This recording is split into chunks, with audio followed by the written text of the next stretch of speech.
Salut à toi, bienvenue sur English Motivation Action, l'Institut Emma.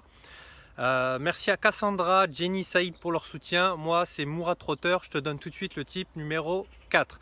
Le type numéro 4, il est très important également et il va te permettre d'améliorer ton anglais et vraiment, il va te permettre de progresser d'une manière vraiment exponentielle. C'est quelque chose que nous Français, on a du mal à mettre en place et en pratique et on a souvent honte et on a peur. Alors le type, je te le donne et c'est tout de suite, c'est make as many mistakes as you can. C'est vraiment faire le maximum d'erreurs possibles. On a souvent tendance à vouloir parler de manière trop parfaite alors que nous sommes des êtres imparfaits. La perfection n'existe pas.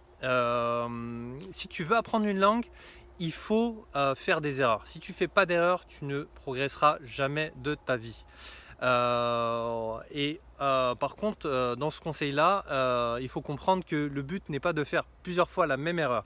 Le but, c'est de faire vraiment une fois l'erreur, dans le meilleur des cas, plusieurs fois si on n'y pense pas, mais vraiment le but, c'est de la faire qu'une fois, de se corriger, de se faire corriger, d'aller chercher l'information et ensuite de ne plus refaire cette erreur.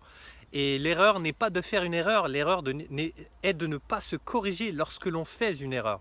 Donc je te conseille vraiment de parler de prendre des risques. Je me souviens lorsque je suis arrivé à Bristol, parfois je disais n'importe quoi. J'utilisais des faux amis. Les faux amis, je te dirai ce que c'est dans une autre vidéo.